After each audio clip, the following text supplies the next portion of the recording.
पहुंचकर जो सुकून, जो खुशी मुझे आज मिली, मेरे पास शब्द नहीं है। मैं हृदय से अपने भाइयों का, अपनी बहनों का, मटे तली की सम्रांत जनता का, सबका हृदय से आभारी हूं। आज इस मौके पर हमारे मटे के बहुत ही सम्मानित ऊर्जावान युवा प्रधान आदरणीय श्री प्रभात पुरोहित जी,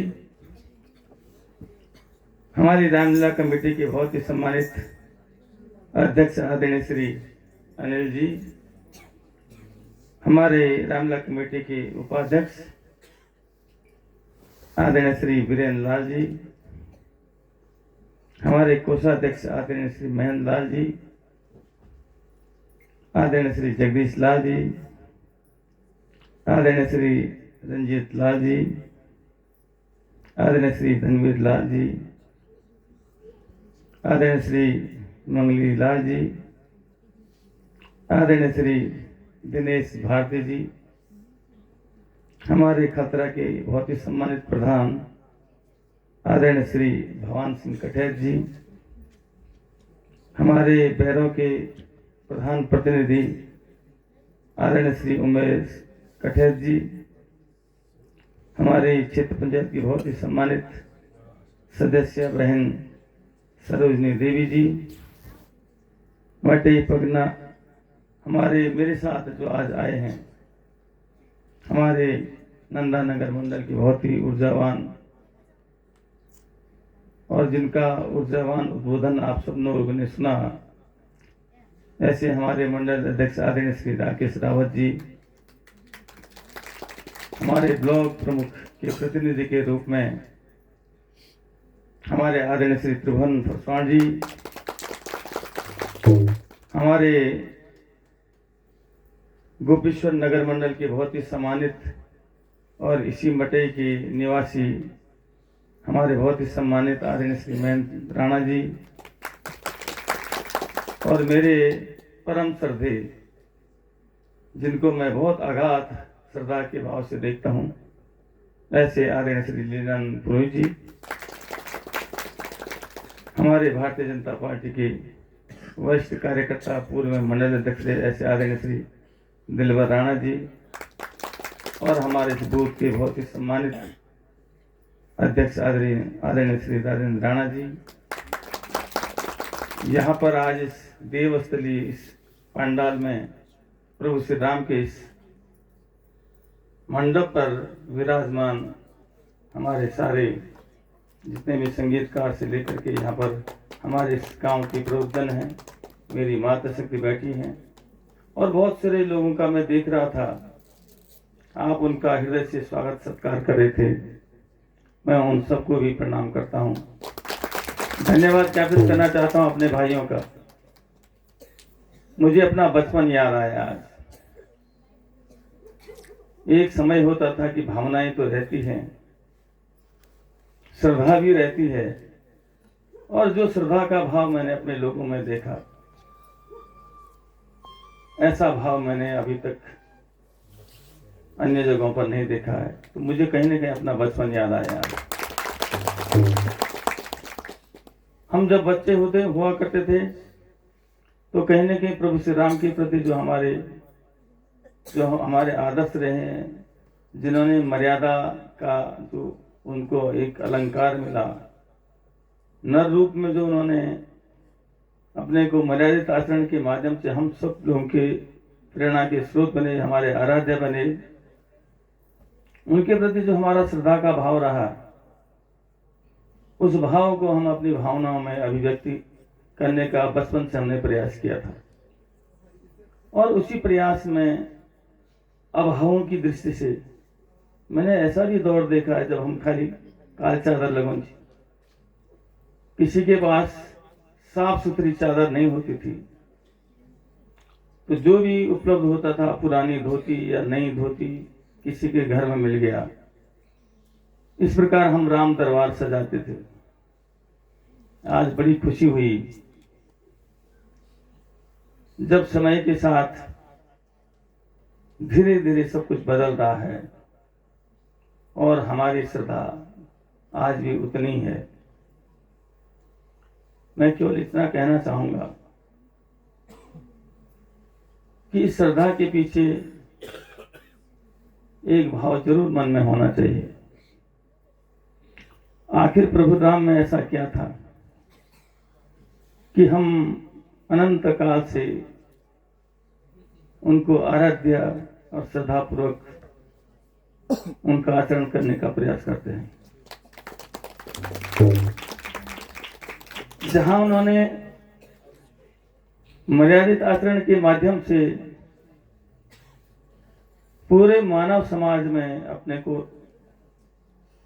एक अच्छे पुत्र के रूप में स्थापित किया, जहां उनको लक्ष्मण जैसा भाई मिला, जहां उनको सीता जैसी अर्धांगिनी मिली, और उन्होंने इस भाव से हम सब लोगों को एक जीवन को एक सफल और एक सार गर्भित जीवन जीने का उन्होंने हमको एक प्रेरणा दी थी। इसमें ऐसे भी पात्र रहे हैं, अभी हम मंत्रा का रोल देख रहे थे। प्रभु की क्या लीला थी वो भी हम जानते हैं, लेकिन उस लीला को अपने जीवन में इस प्रकार ढालना, उसकी अभिव्यक्ति इस प्रकार से करना, कहीं न कहीं हम सबके मन मस्तिष्क पर एक बहुत बड़ी छाप छोड़ जाता है। रावण का पात्र भी देखा होगा आपने, विभीषण भी देखा होगा आपने, सबरी की श्रद्धा भी देखी होगी आपने। रावण जैसा विद्वान, रावण जैसा ज्ञानी दुनिया में कोई नहीं था। उस कालखंड में कहते हैं कि यम कुबेर दिक्पाल सब कुछ उनके अधीन था, लेकिन जहां अहंकार का भाव आया वहां दुर्गति की उनकी स्थिति बन गई। सीता जैसी राजकुमारी जो राजमहलों में रहने वाली, उसने सब कुछ त्याग करके अपनी पति की सेवा का संकल्प लिया और वन को गमन किया। तो इस प्रकार की अनगिनत बातों से हमको ये लगता है कि कहीं न कहीं हमारे जीवन में प्रभु श्री राम की जो मर्यादा, पुरुषोत्तम श्री राम कहा गया, उनका जीवन हमको बहुत कुछ सिखाने का काम करता है। आज मैं आप लोगों के बीच आया, निश्चित रूप से इस समय पार्टी को मेरी जरूरत थी। मुझे कल ही जाना था, लेकिन हमारे आदरणीय अध्यक्ष जी का फोन आया और उन्होंने जब मुझसे कहा कि नहीं, कानागवाड़ में हमारे भाइयों की रामलीला हो रही है और आपसे, तो मैं अपने को रोक नहीं सका। मैंने कहीं न कहीं प्रभारी जी से कहा कि मैं एक दिन के लिए और रुकूंगा और मैं निश्चित रूप से 7 तारीख सुबह 11 बजे तक मैं अगस्त में नहीं पहुंचूंगा। लेकिन जो सुकून, जो राहत, जो खुशी आज मुझे आप लोगों के बीच आकर के मिली,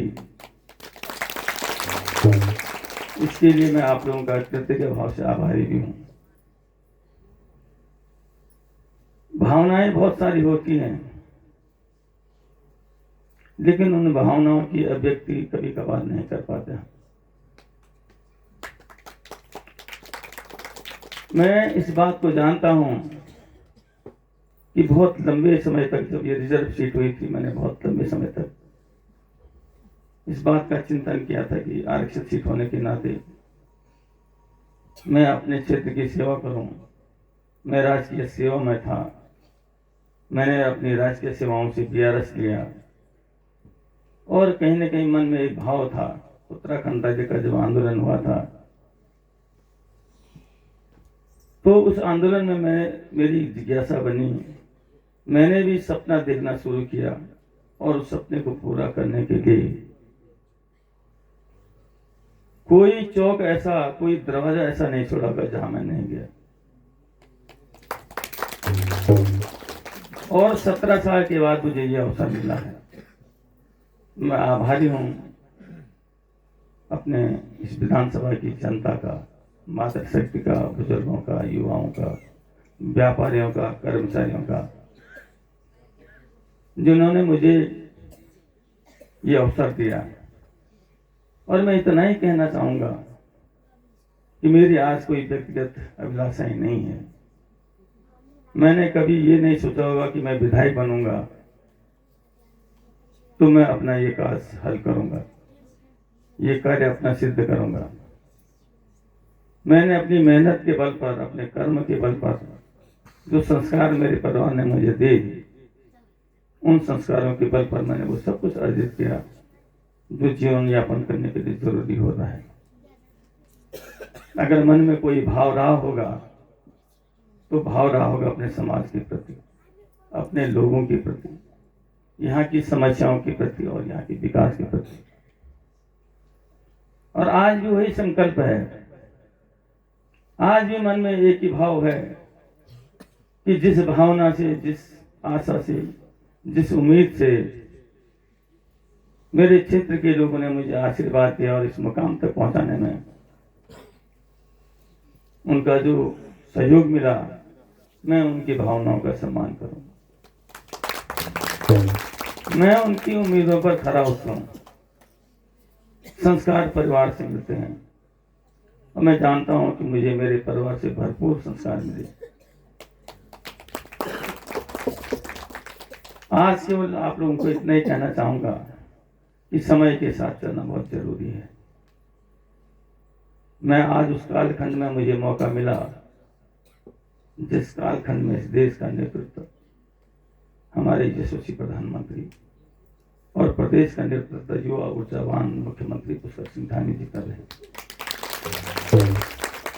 मुझे इस मंच पर इस बात का उल्लेख नहीं करना चाहिए था, लेकिन मैं कर रहा हूं। आप लोगों ने सुना होगा सबका साथ और सबका विकास। इस 2-3 शब्दों के पीछे बहुत बड़ा संकल्प था, बहुत बड़ा ध्येय था। मैं आज उसका अनुसरण करता हूं और सबका साथ सबका विकास के साथ विभिन्न कल्याणकारी योजनाओं के माध्यम से निचले पायदान पर रहने वालों का जीवन स्तर कैसे आगे बढ़े, इस बात का उन्होंने चिंतन किया। चाहे स्वच्छ भारत हो, जन धन खाता हो, आयुष्मान कार्ड से निःशुल्क इलाज हो, प्रधानमंत्री आवास के माध्यम से छत देने का काम हो, किसान सम्मान निधि के मार्फत से, उज्ज्वला के मार्फत से, तमाम विभिन्न योजनाओं के माध्यम से, जो उन्होंने तमाम कल्याणकारी योजनाओं के माध्यम से निचले पायदान पर रहने वाले जरूरतमंद व्यक्ति के लिए जो उन्होंने चिंतन किया, उससे आज 10 साल में देश की दशा और दिशा बदल गई है। मुफ्त राशन देना, कोविड काल में लोगों को भरोसा देना, बीमारी से बाहर निकालना। एक व्यक्ति अगर ऐसा कर सकता है तो देश के 140 करोड़ की आबादी क्या कुछ नहीं कर सकती। केवल हमारे मन में संकल्प होना चाहिए, सदमार्ग पर चलने का भाव होना चाहिए, अपने भाइयों के प्रति अनुराग होना चाहिए और दूसरे का सहारा बनने का अपना भाव होना चाहिए। अगर हम ये भाव रखते हैं, मैंने अपने बुजुर्गों में देखा है, बहुत कड़ी मेहनत की है उन्होंने।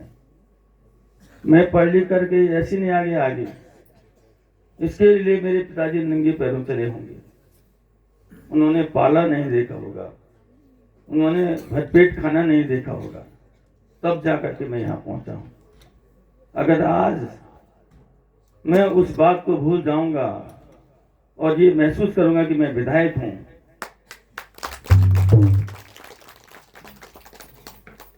उनकी साधना, उनकी तपस्या सब मिट्टी में मिल जाएगी।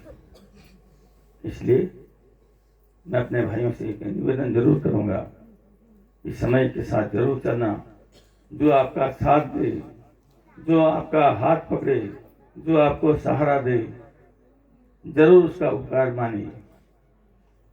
आज मुझे इस मन से इस प्रकार की बात तो नहीं करनी चाहिए थी, लेकिन अपने भाइयों के बीच आकर के अपनेपन की बात नहीं करूंगा, या ये नहीं कहूंगा कि कैसे मैं यहाँ तक बढ़ा, तो ये मेरा अपनापन नहीं रहेगा।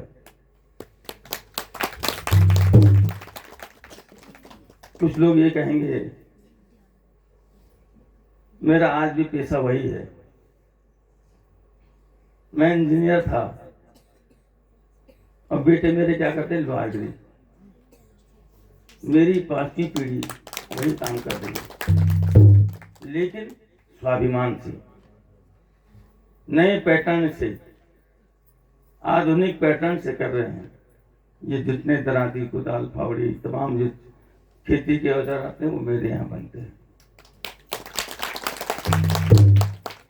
मशीनों से बनते हैं।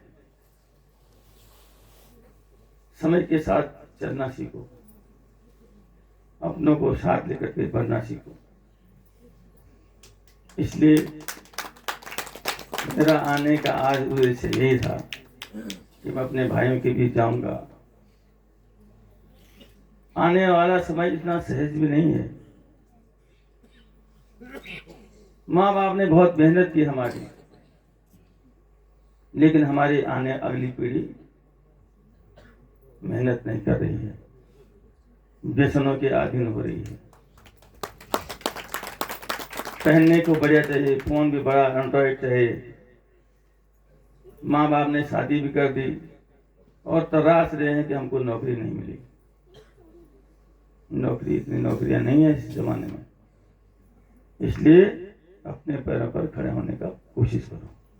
टेक्नोक्रेट थे हम, शिल्पी थे हम, क्या नहीं था हमारे हाथ में। अगर आज उदासीनता आएगी, अपने व्यवसाय के प्रति, अपने काम के प्रति उदासीनता आएगी, कल को हाथ में कुछ भी नहीं रहेगा। इसलिए अपने पैरों पर खड़े होने की कोशिश करो। जब बच्चा पैदा होता ना तो छोटा रहता है, गोया लगन पहले, और जिस दिन वो थोड़ा अपने पैरों पर खड़ा होता है तो माँ को भी खुशी होती है। शाम को पिताजी आएंगे तो उसको भी बोलेगी कि ये आज खड़ा हुआ था। और वही बच्चा एक दिन दौड़ता है, चलता है। अपने पैरों पर खड़े होने की कोशिश करोगे तो एक दिन दौड़ोगे भी और सफल भी रहोगे। मैं ज़्यादा समय नहीं लूँगा आपका, रात बहुत होगी, कल मुझे फिर जाना भी है। कुछ मांगे आप लोगों ने रखी है। एक तो 12 घर की बात रखी है, इसमें थोड़ा प्रक्रिया लगेगा, जमीन नाम करनी पड़ेगी, आप लोग कहीं पर जमीन दें। मैंने मिलन केंद्र की बात रखी थी माननीय मुख्यमंत्री से, मैंने रास्तों की अपने बस्तियों में बात रखी हुई है, और मेरी कोशिश यही रहती है। आज भी कई घरों में जाता हूँ तो पॉलीथिन नजर आता मुझे, बस्तियों में जाता हूँ तो रास्ते चलने लायक नहीं मिलते मुझे, पीड़ा जरूर होती है। लेकिन संकल्प रखोगे तो अच्छे रास्ते भी बनेंगे और कहीं न कहीं छत भी मिलेगी। कुछ मांगे रखी हैं, निश्चित रूप से 12 अक्षर का कागज में ले जा रहा हूँ, इसमें आप लोगों को कार्रवाई करनी होगी। मैंने अभी उनसे कही थी और मैं इस बात की घोषणा कर रहा हूँ कि होगा।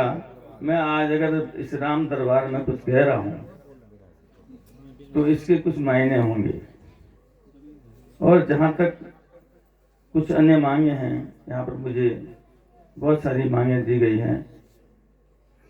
मैं चाहूँगा कि जो भी आपकी अनिवार्य मांगे होंगी मुझे एक पत्र दे देना। जैसे टेंट हाउस की बात हो रही है, कुर्सियों की बात हो रही है, कुछ फर्नीचर की बात हो रही है, कुछ सामग्री की बात हो रही है, आप दीजिए, निश्चित रूप से ये आपको मिलेगा, ताकि आपको किसी पर आश्चर्य न हो। मैंने तो देन सेट की भी बात की थी, जहाँ पर आपका छोटा मोटा कार्य हो सके, अगर इस प्रकार की जरूरत होगी उसको भी करेंगे। एक रास्ते की आपकी समस्या बताई है, निश्चित रूप से स्पेशल कंपोनेंट प्लान के अंतर्गत मैं उसको भी रखूंगा। और अंत में मैं आप सब लोगों का हृदय से आभारी हूँ, धन्यवाद करता हूँ, अपनी माता शक्ति का, अपना बहनों का, यहाँ के नौजवानों का,